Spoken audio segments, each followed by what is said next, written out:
প্রশ্নে বলেছে x Y Z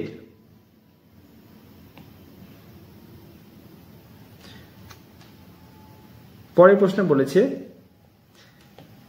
x Y Z এই তিনটি ভৌত রাশির একক যথাক্রমে কত gram cm to the power cm square second to the power -5 gram something যাই হোক দুটো একক তিনটি একক বলে দিয়েছে এক্স ওয়াই জেড এর মধ্যে সম্পর্ক বার করতে বলেছে। আচ্ছা পরে একটা কোশ্চেন দিয়েছে, আমরা প্রথম কোশ্চেনটা করি 1 নাম্বার। দেখো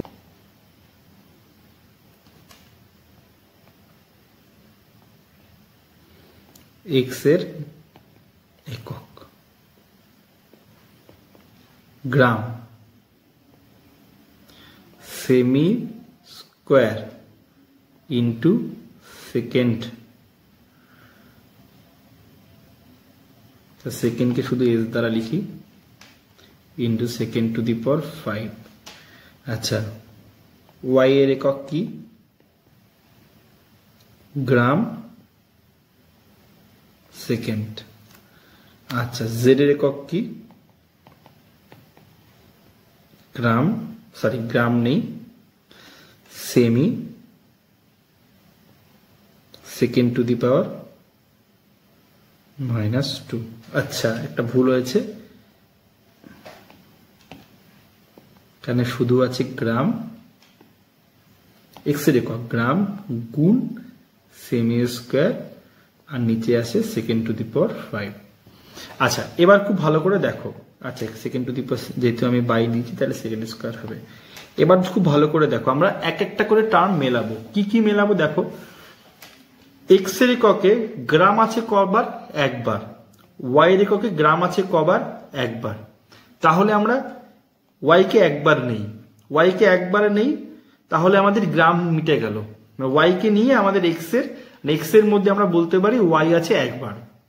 আচ্ছা আর বাকি কে আছে সেমি স্কোয়ার আছে আর সেকেন্ড আছে।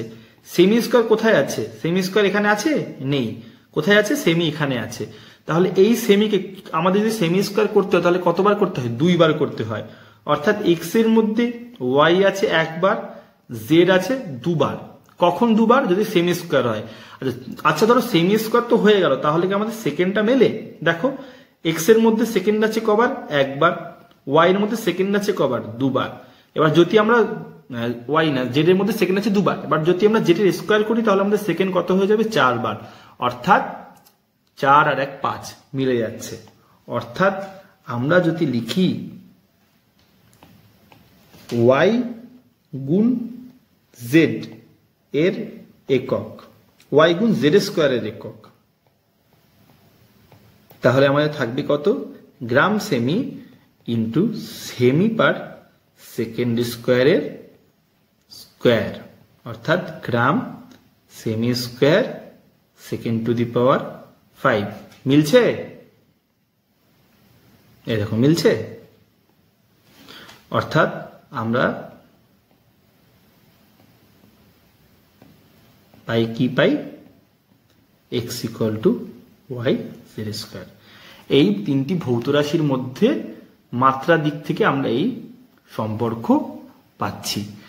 আচ্ছা মাত্রার দিক থেকে না এককের দিক থেকে, মাত্রার দিক থেকে হলে ভুল হতে পারতো, এককের দিক থেকে বলি সঠিক একদম।